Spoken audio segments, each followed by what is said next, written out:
Police file.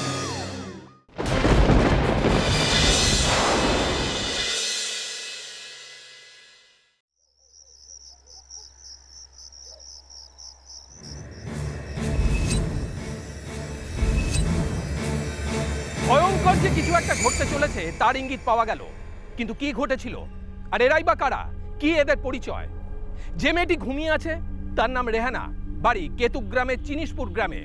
আর যে ছেলেটির হাতে ঝলসে উঠল কাটারিটা তার নাম শফিকুল, তারও বাড়ি কেতুগ্রামের কোজলসা গ্রামে। কিন্তু এই শফিকুলের কি এমন রাগ রেহানার প্রতি, সেটা জানতেই চলুন আমরা পিছিয়ে যাব আরো 5 বছর আগে 2017-তে, যখন এই শফিকুল আর রেহানা পরস্পরের প্রেমে ডুবেছিল। আব্বুর আমার পড়াশোনা নিয়ে কোনো আপত্তি নেই। আব্বু বলেছে যত ইচ্ছে পড়, যতদূর পড়তে চাস পড়। আম্মু অবশ্য মাঝে মাঝে একটু গাইগুই করে, বলে মেয়ে মানুষের এত পড়াশোনা করে কি লাভ। আল্লাহর কসম খেয়ে একটা কথা বলবে রেহানা? কি বলো? তুমি আমাকে ভালোবাসো? এ আবার কি ধরনের প্রশ্ন? তাহলে এতদিন ধরে আমি তোমার সাথে কি করছি? আচ্ছা, তুমি কি আমাকে একটুও বিশ্বাস করো না? যেটা জিজ্ঞেস করেছি তার উত্তর দাও, সোজা সুজি। ভালোবাসি, খুব ভালোবাসি, আল্লাহর কসম খেয়ে বলছি। তাহলে মিজানুরের সঙ্গে তোমার কি সম্পর্ক? কে মিজানুর? মাঝের গায়ের মিজানুর। বেলাল দেখেছে কাল দুপুরে তুমি ওর সঙ্গে রাস্তায় দাঁড়িয়ে কথা বলছিলে। ও আল্লাহ, আমি একে নিয়ে কি করব?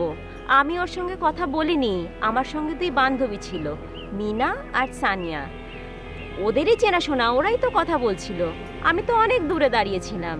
তোমার এই বন্ধুগুলো না মহা ফাজিল, সারাক্ষণ উল্টোপাল্টা তোমাকে বোঝাতে থাকে। আমি তোমাকে ছাড়া আর কাউকে ভালোবাসি না। সত্যি সত্যি বলছো তো? আল্লাহর কসম খেয়ে কি মিথ্যে কথা বলবো? আচ্ছা, তুমি তো আমাকে ভালোবাসো, তাহলে এত সন্দেহ করো কেন? সন্দেহ নয় রেহানা, আমি তোমাকে খুব ভালোবাসি, আর তাই তো হারিয়ে ফেলার ভয় হয়।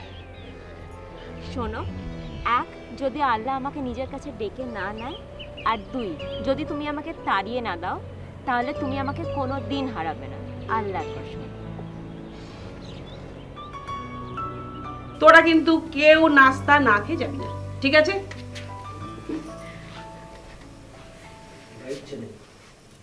কিরে, প্রেম টেম কতটা এগোলো?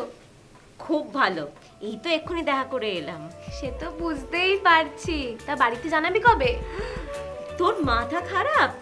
বাড়িতে জানালেই ব্যাস। তুই জানিস না বিপাশা, আমাদের দুই পরিবারের মধ্যে একদম বনিবনা নেই। কি সব ব্যাপার ট্যাপার নিয়ে ওদের মধ্যে সারাক্ষণ গন্ডগোল লেগেই থাকে। আরে ওসব বাদ দে তো, जब मियाँ बीबी राजी तो क्या करेगा काजी? হ্যাঁ, শাদি তো আমি সফিকুলকেই করব, কিন্তু আগে আমি চাকরি করে নিজের পায়ে দাঁড়াবো, তারপর। আর তাছাড়া সফিকুলও তো ডিপ্লোমা ইঞ্জিনিয়ারিং করছে, ও ওর পড়া শেষ করুক, চাকরি পাক, তারপর আমরা শাদি করব। अच्छा, সাফিকুল চাকরি টাকরি পেলে তোকে আবার ছেড়ে দেবে না তো? না না, এইটুকু বিশ্বাস আমার ওর ওপর আছে, বরঞ্চ ওই তো সারাক্ষণ ভয় পায়, এই বুঝি আমাকে কেউ ওর থেকে ছিনিয়ে নিয়ে গেল। আচ্ছা, তোমার এত ছেলে ফ্রেন্ড কেন? এ মা, আমার তো মাত্র 1000টা ফ্রেন্ড, তার মধ্যে তো 900ই মেয়ে। তা 100টা ছেলে ফ্রেন্ডই বা থাকবে কেন? তোমার ফটোতে ওরা রিঅ্যাক্ট করে, কমেন্ট করে, আমার একদম ভালো লাগে না। তুমি ওই ছেলেগুলোকে ব্লক করে দাও, ব্লক করে দাও। সে কি করে সম্ভব?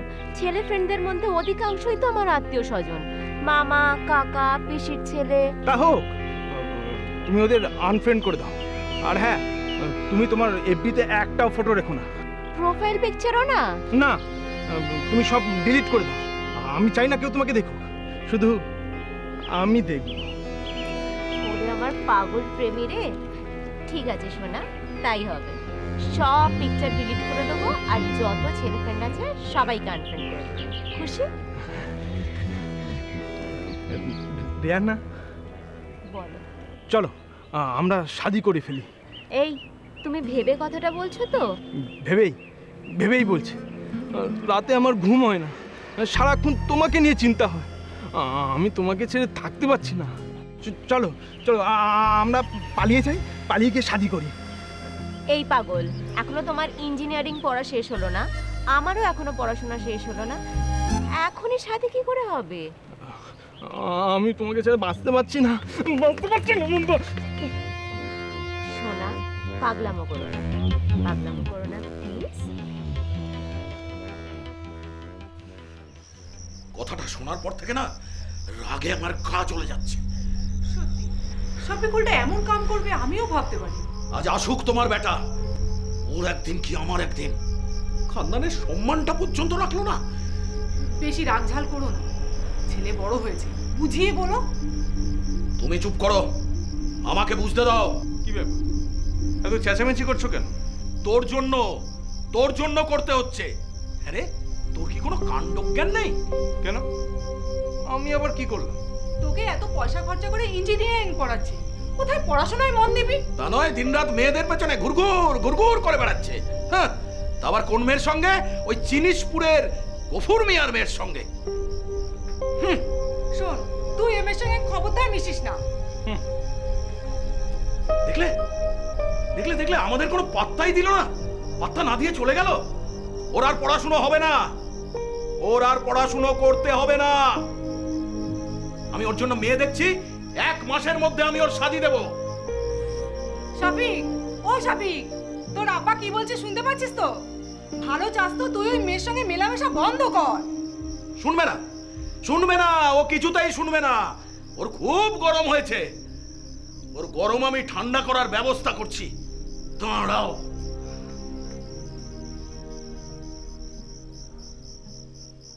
এ তো ভারী ইঁদুর কলে পড়েছিস তুই। তুই এদিকে রেহানাকে ছাড়া অন্য কাউকে বিয়ে করতে চাস না, আর ওদিকে তোর আব্বু তোর সঙ্গে অন্য কারোর শাদী ঠিক করেছে। আর এখন রেহানাও তো ওর সঙ্গে শাদী করতে চায় না। রেহানার কেসটা কিন্তু আমার বেশ ক্যাচাল লাগছে। রেহানা সুন্দরী, পড়াশোনায় ভালো। আমার মনে হয় তোর উপর থেকে ওর মন উড়ে গেছে। ঠিক, আমারও তাই মনে হচ্ছে। ওই রেহানা আরো বেটার কোনো অপশন হচ্ছে। এই তুই ওর আশা ছাড়। অসম্ভব, আমি রেহানাকে ছাড়বো না। আমি ওকে ছাড়া কাউকে শাদী করবো না, ওকেই আমার চাই। তাহলে ওকে তুলে আনতে হবে, জোর করে তুলে নিয়ে গিয়ে শাদী করতে হবে।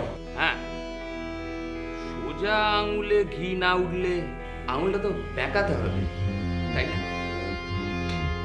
দোস্ত, তুই শুধু একবার বল আমায়, তোকে আমি সব রকম হেল্প করবো। কি করবি খালি বল। কাল আর একবার ওকে বোঝায়, না বুঝলে তখন। পড় মা পড়, যতদূর ইচ্ছা তুই পড়, তারপর চাকরি করার সুযোগ থাকলে তাও করবি। তবে হ্যাঁ, চাকরি করলে আমার কিন্তু কোনো আপত্তি নেই। এখানের একটা খবর আছে আব্বা। কি খবর আছে বল না। বেসরকারি হাসপাতালে হ্যাঁ। নার্সিং ট্রেনিং নেব ভাবছি। খোঁজ খবর নিয়েছি, আচ্ছা। আমার যে নম্বর আছে তাতে আমি চান্স পেয়ে যাব। বাহ, হ্যাঁ নিশ্চয়ই কাছেই। হ্যাঁ হ্যাঁ, খুব বেশি দূরে না, কাছেই। বাহ, এ তো খুব ভালো কথা। তুই এক কাজ কর, তুই দেরি না করে ওই ট্রেনিং সেন্টারে ভর্তি হয়ে যা। জানো আব্বা, হ্যাঁ। এটাও শুনেছি যে ওই হাসপাতাল থেকে ভালো নম্বর পেয়ে যদি পাশ করি তাহলে সরকারি হাসপাতালেও নার্সের চাকরিটা হয়ে যেতে পারে। ওখানে অনেকেই পেয়েছে নাকি। তাহলে তুই আর দেরি করছিস কেন মা? হ্যাঁ, টাকা যা লাগে আমি দেব। তুই কালই ট্রেনিং সেন্টারে কিন্তু গিয়ে ভর্তি হয়ে যা, তাড়াতাড়ি করে। ঠিক আছে আব্বা। আরে কি ব্যাপারটা কি? হ্যাঁ, আজ রাতে কি খাওয়া দাওয়া হবে না নাকি? আমার তো রান্না বান্না সব শেষ। এই মেরেছে তো, অনেক রাত হয়ে গেল রে। চ চ তাড়াতাড়ি খেতে চ। আব্বু আর বেটি দুজনে যদি একসাথে গল্প করতে বসো না, তোমাদের কথা কোনোদিন ফুরবে না। চলো। আরে বাবা, তুমি কেন চিন্তা করছো? আর কদিন বাদে আমাদের মেয়ে যখন চাকরিতে বেরোবে, তখন তো এই বাড়িতে তুমি আর আমি বুড়ো বুড়ি ছাড়া আর কেউ থাকবোই না। তখন আমি তোমার সাথে জমিয়ে গল্প করব। শোনো, তুমি যে মেয়েকে এত পড়াচ্ছ, সরকারি চাকরি পাওয়ার জন্য এত ওকে উদ্যোগ দিচ্ছ, পাবে? ঠিকঠাক ছেলে পাবে তো বিয়ে দেওয়ার জন্য? হ্যাঁ। আরে বাবা, তুমি কেন এত বিয়ে নিয়ে ভাবছো? আর তাছাড়া আমার মেয়েকে যদি বিয়ে দিতেই হয়, তাহলে ডাক্তার, ইঞ্জিনিয়ার, প্রফেসর এদের সাথে বিয়ে দেব। রে মা, বলেছি তো। আশায় মরে চাষা। চলো চলো, অনেক হয়েছে, চলো খেতে চলো। চল চল চল, নাহলে তোর মার মেজাজ গরম হয়ে যাবে। চল চল।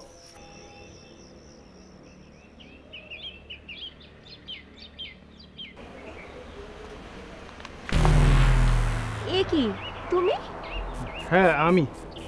তোমার ব্যাপারটা কি বলো তো? আজ 3 দিন হয়ে গেল, তোমার কোনো দেখা নেই। তুমি কি আমাকে অ্যাভয়েড করছো? আরে বাবা, তোমার মাথায় সবসময় এই সব কথাই ঘুরে কেন?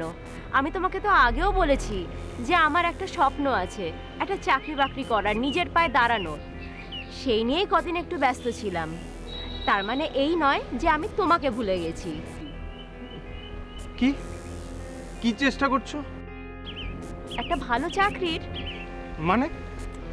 মানে আমার স্বপ্ন হলো তুমি তোমার ডিপ্লোমা শেষ করবে, তারপর একটা চাকরি করবে, আর আমিও আমার নার্সিং ট্রেনিংটা শেষ করে একটা চাকরি করব, তারপরে দুজনে মিলে একসাথে সংসার করব। নার্সিং ট্রেনিং মানে? আরে বাবা, সেটাই তো তোমাকে বলতে চাইছি। আমি একটা বেসরকারি নার্সিং ট্রেনিংয়ে ভর্তি হয়েছি, আব্বু টাকা দিয়ে ভর্তি করে দিয়েছে।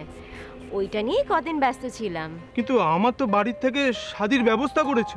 আটকাও, বলে দাও এখন শাদি করবে না, ব্যাস। না, তাতে অনেক ঝামেলা। তার চেয়ে চলো না আমরা পালিয়ে শাদি করি। তোমার কি মাথা খারাপ? সবসময় এরকম পালিয়ে শাদি করার কথা বলো? আগে নিজের ইঞ্জিনিয়ারিং শেষ করো, তারপর একটা চাকরি করো, তারপর আমরা শাদি করব। আচ্ছা, তুমি কি আমাকে একটুও বিশ্বাস করতে পারছো না? আমি তোমাকে ছাড়া আর কাউকে শাদি করব না, আল্লাহর কসম খেয়ে বলছি। এখন চলি গো, অনেক লেট হয়ে যাচ্ছে।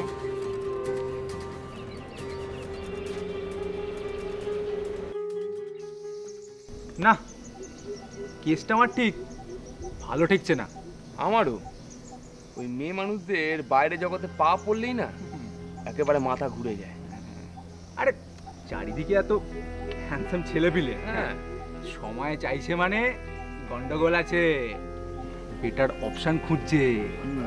না, রেহানা আল্লাহর কসম নিয়ে বলেছে ও আমাকে শাদি করবে।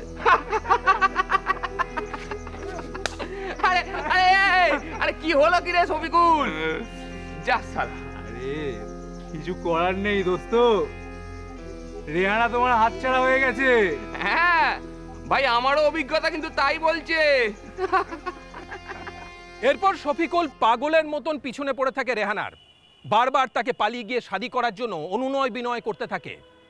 এক সময় রেহানা রাজি হয়ে যায়। আমি রাজি, কিন্তু আমার একটা শর্ত আছে।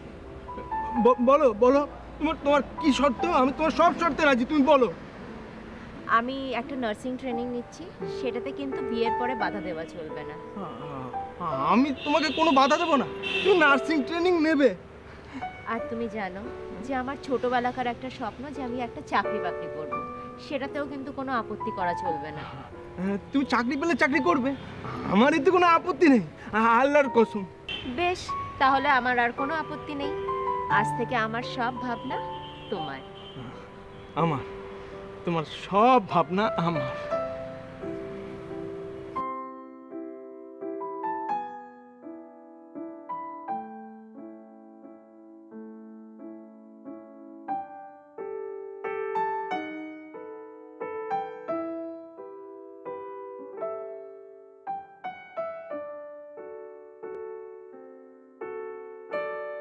শফিকুল আর রেহানা পালিয়ে গিয়ে বিয়ে করলো, কিন্তু জানাজানি হতে দেরি হলো না।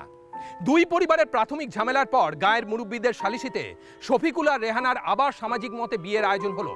সবকিছু ঠিকঠাকই ছিল, কিন্তু গোল বাঁধলো শফিকুলের পরিবারের পণ আর দান সামগ্রীর বিরাট চাহিদা নিয়ে। আসলে বিয়েতে তো কন্যা পক্ষকে কিছু দান সামগ্রী দিতেই হয়, না হলে সমাজ মেনে নেয় না। তবে আমাদের দাবি দেওয়া খুব যৎ সামান্য, মানে সেরকম কিছু নয় আর কি। ওই 2 লাখ টাকা পণ আর 12 ভরি সোনার গয়না, একটা মোটর বাইক, আর ছেলের গলার সোনার চেন, আংটি, আর মেয়েকে ভালোভাবে সাজিয়ে দেবেন এই আর কি। আর তার সঙ্গে খাট, বক্স খাট। হ্যাঁ বক্স খাট, ড্রেসিং টেবিল আর দামি কোম্পানির আলমারি। বেশি কিছু না, আমাদের এইটুকুই দাবি, এই আর কি। বলছি যে রিয়াজ ভাই, এটা একটু বড্ড বেশি চাওয়া হয়ে যাচ্ছে না? ছেলে আমার দুদিন পরে ইঞ্জিনিয়ার হবে, সে তুলনায় নেহাতি কম। অন্যরা হলে না আরো বেশি দেবে, চাইতেও হবে না। ও মা, আমাদের মেয়ে কি কম নাকি? আমাদের মেয়েও তো নার্সিং ট্রেনিং নিচ্ছে, এরপরে চাকরি পাবে। দেখুন, চাকরি তো আমরা চাই না, আপনার মেয়ে চাকরি না করলেও চলবে। ঘরের বউ ঘরে থাকলেই তো ভালো। আচ্ছা ঠিক আছে ঠিক আছে, তোমরা চুপ করো না। দেখুন ভাবি, তর্কাতর্কি করে তো কোনো আমাদের লাভ নেই না। রিয়াজ ভাই, আমি বরঞ্চ একটা কথা বলুন। হ্যাঁ, ধরুন ওই নগদটা আমি যদি 1 লাখ টাকা দিই, তার সাথে 8 ভরি সোনা আর স্কুটি, আর সেই সঙ্গে আপনি যা যা চেয়েছেন সেইগুলো আমি দিতে পারবো, তাতে আমার কোনো অসুবিধা নেই। আমার কথা হচ্ছে একটু মানিয়ে গুছিয়ে নেওয়া আর কি, মানে আমার অবস্থাটা একবার একটু বিচার করে দেখুন।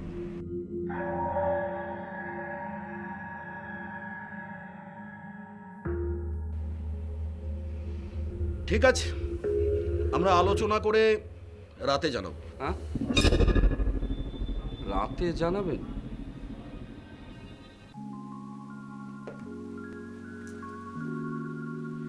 এই এই শুনছো? শোনো, আমি কিন্তু বেরোলাম।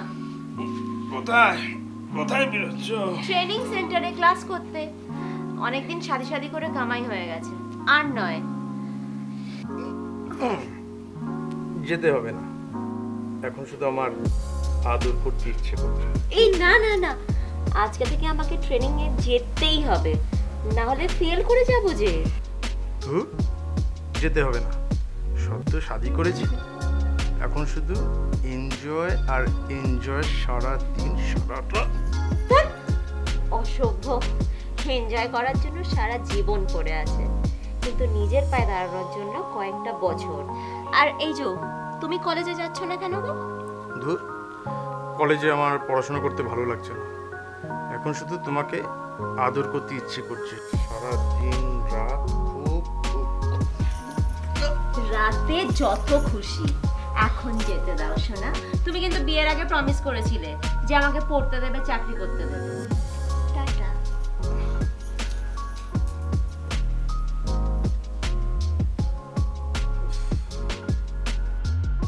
সালা, এটা বৃষ্টি হলো না? হ্যাঁ, ওয়েদারটা ভালো নেই রে। তবে যাই বলি শফিকুল, তোর বউয়ের হাবভাব কিন্তু আমার ভালো ঠেকছে না। আমারও, মানে কেসটা না জন্ডিস কেস মনে হচ্ছে অনেক। কেন এ কথা কেন বলছিস? আরে 7 দিন হলো সবে বিয়ে হয়েছে, বরকে ফেলে রেখে বউ নাকি ছুটছে ট্রেনিং এ। হ্যাঁ, বরের প্রতি কোনো টান নেই। আর তুই কেমন পুরুষ মানুষ?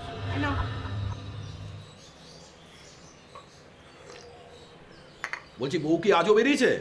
হ্যাঁ, অবশ্য ঘরের সব কাজকর্ম সেরে রান্না বান্না করেই বেরিয়েছে, আবার এসেও রান্না করে। ও, আর তাতেই তুমি গলে গেলে?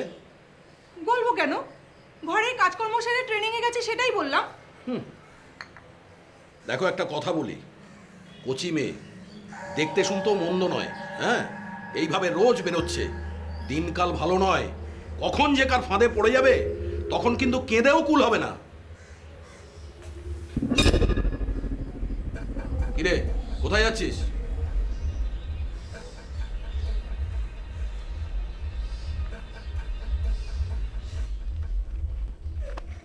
না, চাচা কিন্তু কথাটা খারাপ বলেনি।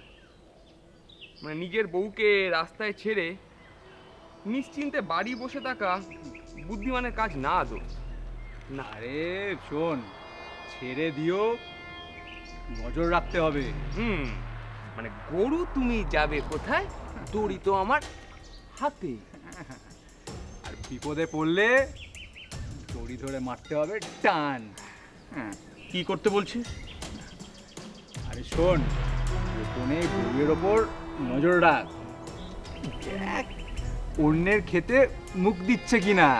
হ্যাঁ, তবেই না বুঝবি।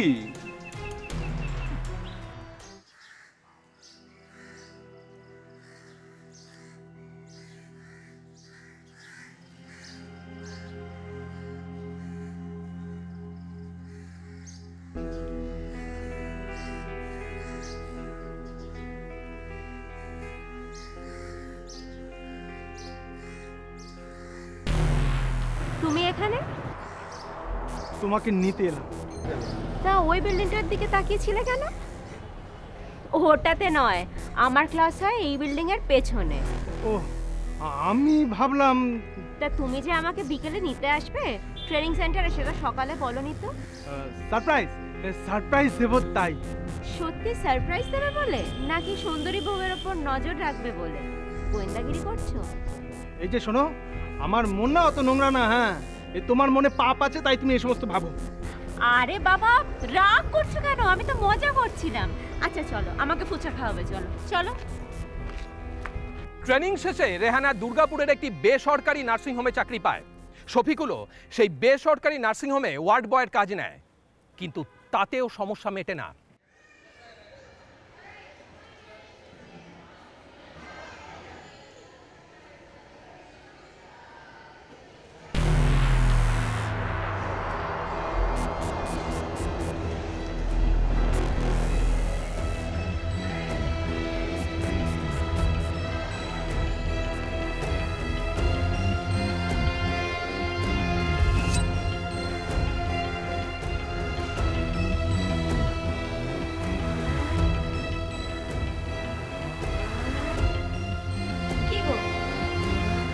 আগে চলে এলে? তোমাকে যে বলেছিলাম আমার আজকে একটু দেরি হবে, ওয়েট করো। তা তুমি আগে চলে এলে কেন? কি গো, তুমি আজও হসপিটালে যাচ্ছ? তোমায় বলেছিলাম না কাজটা ছেড়ে দিতে। কি হলো, মুখে কোনো উত্তর নেই কেন? খুব গেছে ওখানে, তাই না? একদম বাজে কথা বলবে না। বাজে কাজ করলে দোষ নেই, বাজে কথা বললে দোষ। কি বাজে কাজ করেছি আমি? এবারই তো তোমার সুযোগ। হাসপাতালে আমি নেই, মনে সুখে ডাক্তারদের। ছি ছি, তোমাকে না আর আমার কিছু বলার নেই। তোমার মনটা একেবারে পাপে ভরে গেছে।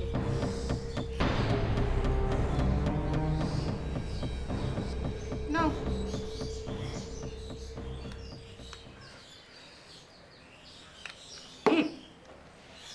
ছেলের তো দোকানেও মন বসছে না। এত কষ্ট করে দোকান করে দিলাম, মালপত্র তুলে দিলাম, সব সব চলে গেল। দাঁড়াও, আর একটু সময় দাও। এই তো সবে খুলেছে, আস্তে আস্তে ঠিক খদ্দের হবে। খদ্দের হবে না, খদ্দের হবে না। তোমার ছেলে খদ্দেরদের সঙ্গে ভালো ব্যবহার করে না, সব সময় বাবুর মেজাজ গরম।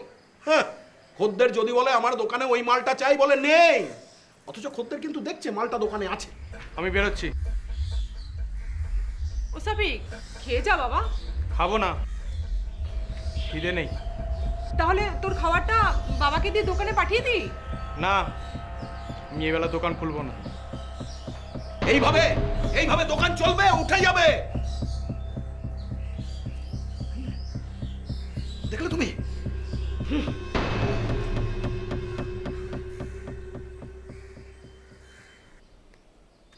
শফিকুল, এ তোর কেমন বউ রে? হ্যাঁ, চাকরি ছাড়তে চায় না, চোখে গ্রাহ্য করে না, কি যে হচ্ছে। রেহানা সরকারি নার্সের চাকরির পরীক্ষাও দিয়েছিল, বারণ করেছিলাম, শোনেনি। শোনেনি? তাহলে হয়ে গেল, ওই সরকারি চাকরি পেলে ওই বউ আর ঘরেই ফিরবে না। মিলিয়ে নিস। আরে বেসরকারি কাজে অনেক খাটনি, এসব আজে বাজে কাজ করার সময় নেই। কিন্তু এই সরকারি কাজে তো সব নেই। হ্যাঁ, যাও হাজিরা দাও, সারাদিন বসে গুলতানি মারো, অঢেল সময়। তখন বুঝলে একটা সরকারি চাকুরে। হ্যাঁ, তখন আর তোর মতন ওই দোকানদার ছেলেকে কেন পাততে দেবে বল?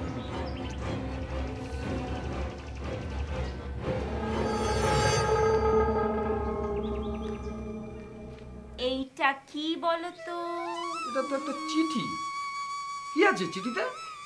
আজকে সকাল সকাল হসপিটাল থেকে ফিরছিলাম, তখন পিয়ন আমাকে এটা দিল। ওহো, এই চিঠিতে কি আছে রে মা? এতে আমার স্বপ্ন আছে আম্মা। সরকারি হসপিটালে নার্সের চাকরিটা আমি পেয়ে গেছি। হ্যাঁ? এতে আমার অ্যাপয়েন্টমেন্ট লেটার আছে।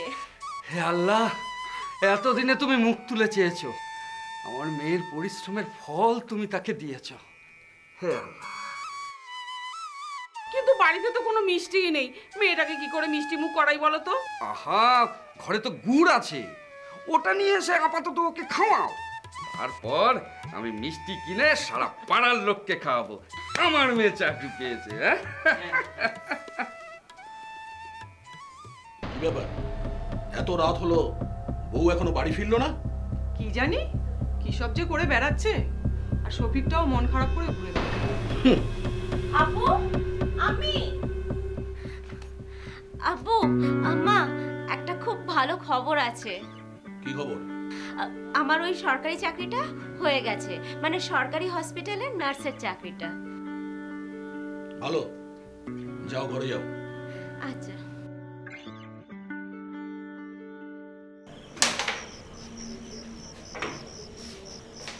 তা দোস্ত, দোকানে এখন বেচা কেনা বেড়েছে? তা বেড়েছে। শফিকুল, তোর জন্য এবার তাহলে একটা গরিব ঘরের কম শিক্ষিত মেয়ে দেখি। কি সব বলছিস? না, তোর বউ তো আর তোর থাকবে না, সরকারি চাকরিজীবী মেয়ে, তোর মতন এখন দোকানদার ছেলেকে কেন পাত্তা দেবে? মানে? মানে তোর শ্বশুর আজিজ ভাইয়ের দোকানে মিষ্টি কিনতে গেছিল, বললো তোর বউ সরকারি হাসপাতালে নার্সের চাকরি পেয়ে গেছে। পেয়ে গেছে? ভালো তো গেল। শফিকুল, ভালো কথা বলছি, তোর ওই বউকে যদি ঘরে রাখতে চাস তাহলে চাকরি কিন্তু তুই করতে দিস না। খাঁটি কথা। আরে সমাজ তো তোকে মেনে নেবে না। একটা বেকার ছেলে, একটা চাকরিজীবী বউ, লোকে তো ছিচি করবে, আড়ালে আড়ালে হাসাহাসি করবে। মানতে পারবি তো তখন? তারপর একদিন আমও যাবে, ছালও যাবে, তোর মান সম্মানও যাবে, আর তোর ওই বউ অন্য কোনো সরকারি চাকরির সঙ্গে ভেগে যাবে। আমি কোনোভাবেই সরকারি চাকরি করতে দেবো না। তুই করবি এই চাকরি? তুই কি ভেবেছিস তোর বদ উদ্দেশ্য আমি বুঝি না? অন্য একটা ভালো ছেলের সঙ্গে ভেগে যাওয়ার মতলব? এসব কি নোংরা কথা বলছো তুমি? আমি তোমাকে ছেড়ে কারোর কাছে যাচ্ছি না, আল্লাহর কসম। আমি অত সব শুনতে চাই না। ওই চাকরির নাম যদি তুই তোর মুখেও আনিস, তাহলে তোকে এমন শিক্ষা দেব, দেখবো ওই চাকরিটা তুই কি করে করিস আর কেই বা তোকে চাকরিটা দেয়। তুমি কিন্তু আল্লাহর কসম খেয়েছিলে যে তুমি আমাকে চাকরিটা করতে দেবে। তখন তো তোর ওই বদ উদ্দেশ্য বুঝিনি। আমি তোকে কোনোভাবে চাকরিটা করতে দেব না, ব্যাস। এই চুপ, একদম চুপ। অনেক অসভ্যতাম সহ্য করেছি, আর নয়। এই সরকারি চাকরিটা আমি করবই করব। তোমার ক্ষমতা থাকলে তুমি বাধা দিও। তুই আমার দিকে আঙুল তুললি? ধমকাল, বেশ ব্যবস্থা হবে। এরপর রাগ করে বাপের বাড়িতে চলে যায় রেহানা। বাপের বাড়ির লোকেরা তার সঙ্গে থাকে, তাকে সরকারি চাকরির ব্যাপারে উৎসাহিত করে। রেহানা ঠিক করে যে এরপর সে দুর্গাপুরের বেসরকারি নার্সিংহোমে চাকরিতে ইস্তফা দেবে, যেহেতু আর কিছুদিনের মধ্যেই সে সরকারি চাকরিতে যোগ দেবে। কাঁদিস না রে, তোর তো এখন আনন্দ পাওয়ার কথা। তোর ছোটবেলার স্বপ্ন পূরণ হয়েছে, তুই সরকারি চাকরি পেয়েছিস। আমাদের বন্ধুদের জন্য তুই তো গর্বে। সাফিকুলটা বুঝলো না রে, একটুও বুঝলো না। সত্যি তোর কাছে পুরো জিনিসটা শুনে আমি তো অবাক হয়ে গেলাম। এতটা পাল্টে কি করে গেল বলতো সাফিকুল? সাফিকুল একসময় আমাকে পাগলের মতন ভালোবাসতো। অবশ্য সন্দেহবাতিকও বরাবরই ছিল, কিন্তু আমি সেটাতে অত কিছু মনে করতাম না। ভাবতাম খুব ভালোবাসে তো, তাই হয়তো। কিন্তু বিয়ের পর ওর সন্দেহবাদিকতার মাত্রা ছাড়িয়ে গেল। তার সঙ্গে যোগ হলো পৌরুষের আস্ফালন। বিপাশা, ও বিছানায় আমার সঙ্গে যেটা করে না সেটা কখনো ভালোবাসা হতে পারে না রে, ওটা রেপ মনে হয় আমার। কাঁদিস না রে, আল্লাহর উপরে ভরসা রাখ, একদিন সব ঠিক হয়ে যাবে। আল্লাহ তোর মতন ভালো মেয়ে কখনো খারাপ করতে পারে না। কিন্তু ও কি কখনো শুধরবে? অবশ্যই শুধরাবে, আল্লাহ ওকে সুমতি দেবে। অনেক রাত হলো রে, এখন আমি আসি। খাবার খেয়ে যা। না রে, এখন তো অনেক লেট হয়ে গেছে, আমি আবার কালকে আসবো। এখন যতদিন বাপের বাড়িতে আছি আমি প্রায় আসবো। তুই কদিন এখানে থাকছিস তো এখন? না রে, কদিন নয়, সারা জীবন। সাফিকুলের কাছে আমার আর মনে হচ্ছে ফেরা হবে না রে। দেখ পাগলি, একদিন দেখবি সব ঠিক হয়ে যাবে ইনশাল্লাহ। আসি রে।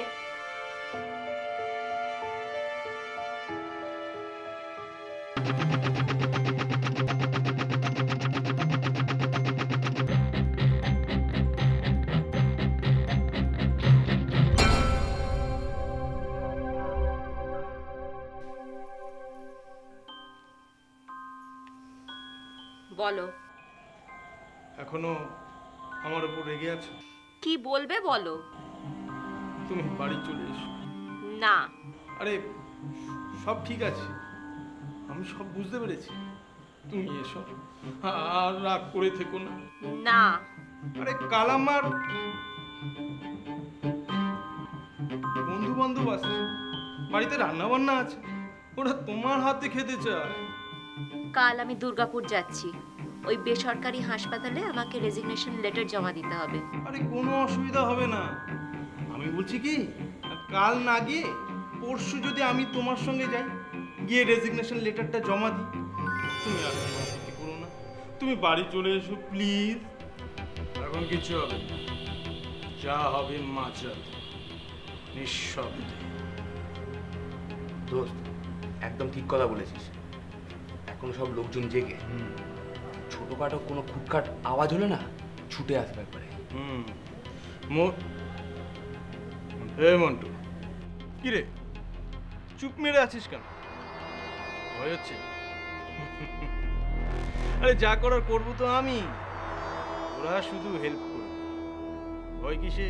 ভয় পাচ্ছি না রে, আমি শুধু কদিন ধরে এটাই চিন্তা করছি যে ওর এত বড় আস্পর্ধা হয় কেন।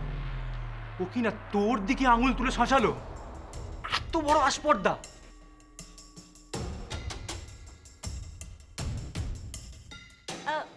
তোমরা তাহলে গল্প করো, আমি শুতে চললাম। হ্যাঁ হ্যাঁ, তুমি শুয়ে পড়ো, আমি দোস্তদের সঙ্গে একটু গল্প করেই যাচ্ছি।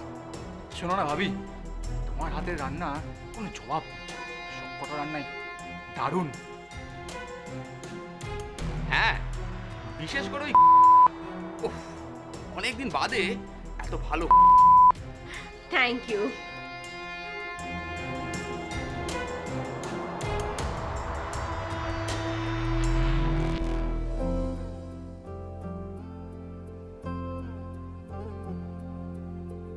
কাঁদিস না রে, আল্লাহর উপরে ভরসা রাখ, একদিন সব ঠিক হয়ে যাবে। আল্লাহ তোর মতন ভালো মেয়ে কখনো খারাপ করতে পারে না। আমি সব বুঝতে পেরেছি, তুমি এসো, আর রাগ করে থেকো না।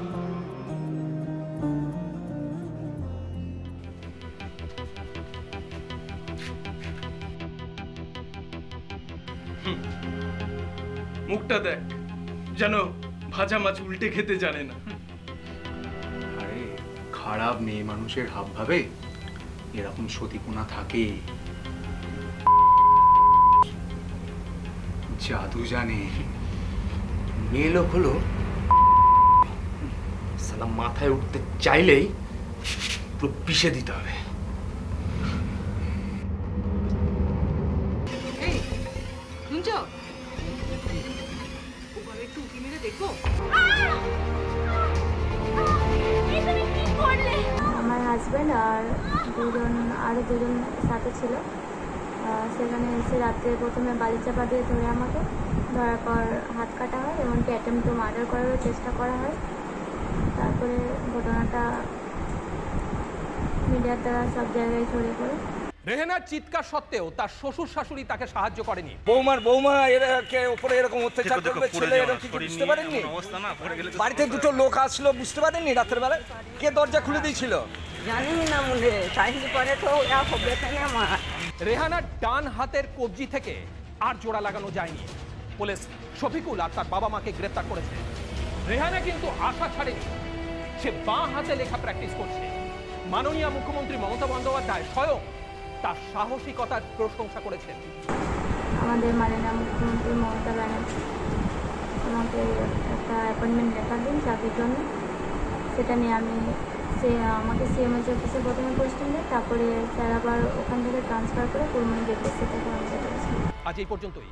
পরবর্তী পর্বে ফিরে আসবো এরকমই কোনো সত্য ঘটনার চিত্ররূপ নিয়ে। ততক্ষণ সুস্থ থাকুন, সতর্ক থাকুন, সাবধানে থাকুন।